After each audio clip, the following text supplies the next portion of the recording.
Hi, this is Dave. Today I want to talk about building biblical principles into your business and or your career.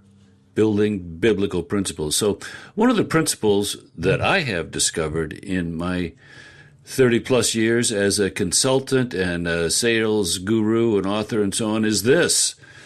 Biblical business principles are also those principles that enable a company to achieve more of its potential and enable a professional to achieve more of his or her potential in their career.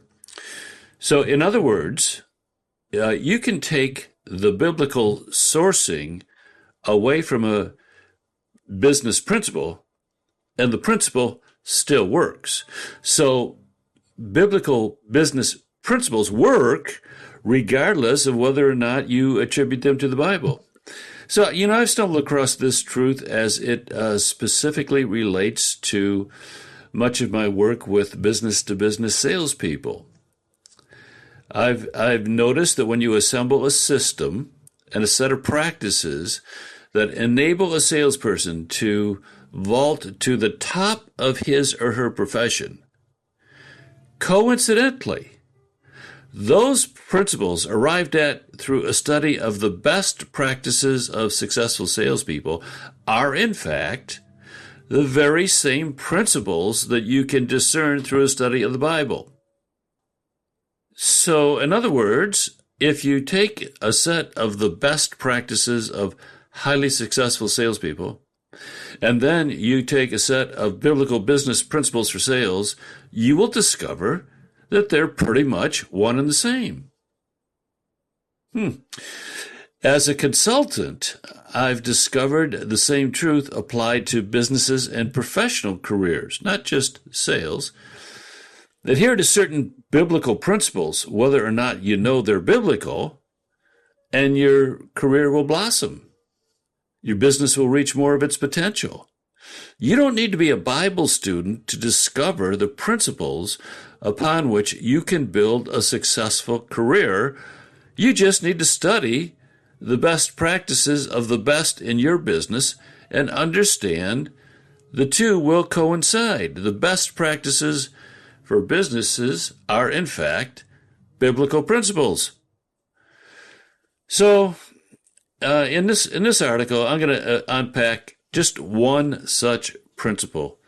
And it's a principle we all have heard and understood, and that's this, quote, "Do unto others as you would have them do unto you." Now, biblically, Jesus said this in Matthew chapter 7, verse 12. Practically, let's take the Bible out of it.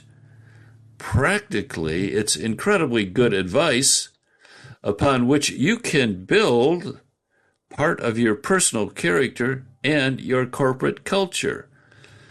You can apply it in multiple contexts and situations. So, here's just a few examples of how you apply "do unto others as you would have them do unto you." Again, it doesn't matter if you attribute that to the Bible, the principle still works.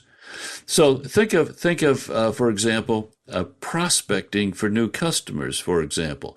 Now, if you were guided by this principle, you'll sharpen your definition of who is a potential customer to a highly refined set of specific criteria. In other words, you won't take a huge generic prospect base. You'd narrow it down through applying specific criteria. If you're applying this criteria, "Do unto others as you would have them do unto you." When you think about it, you'd want to reach out only to that set of people or organizations that were most likely to have an interest or a need in your product or service. You wouldn't want to solicit someone who is less likely to need what you want. Why? Because you wouldn't want to be approached by someone with a product or service that you are only marginally interested in. It'd be a waste of your time. So when you apply "do unto others as you would have them do unto you" to prospecting, what you discover is that you will narrow your prospecting base down to a highly refined set of criteria.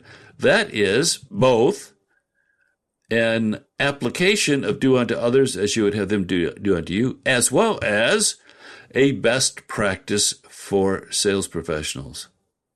There it is again. The two coincide. So again, if you're applying this principle, your pricing would be fair and it would be market-based. Why? Well, because you want to have some trust in the fairness of the price you were quoted if you were on the other side. If you were the buyer, you want to believe that the price that you're quoted was a fair market price. So from the buyer's perspective, again, when you apply do unto others as you would have them do unto you, it leads you to a fair market-based price. Okay, and that's also a best practice.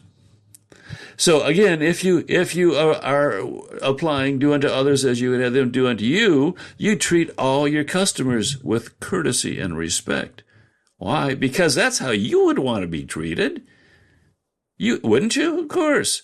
So if that's how you want to be treated, that's how you treat others. You'd listen carefully to any complaints, and you would do your best to resolve them. You would take active listening to a higher level of execution, wouldn't you? Of course. Now, again, there you go again. You coincide the best practices with biblical business principles. Here's another example. You would strive to be a great customer to your vendors. Now the ball's on the other side of the court. That's how you would want to be treated. And when you're working with the people who are selling to you, you'd listen carefully to them. You'd do your best to resolve any issues. You'd treat them with courtesy and respect. Why? Because that's how you would want to be treated. Here's another one. You'd pick up your messes and tidy up a bit before you left a hotel room. You wouldn't leave it a total mess. Why? Well, do unto others. You'd tip generously. You'd praise and compliment regularly. You see, now these are biblical principles. That's a biblical application of the do unto others as you would have them do unto you principle. And they're also, proven practices to build relationships. So, as a result of consistently applying this principle, if you take this principle, regardless of whether or not you believe the biblical application, doesn't matter, the principle works. So as a result of consistently applying this principle, your employees would enjoy working for you.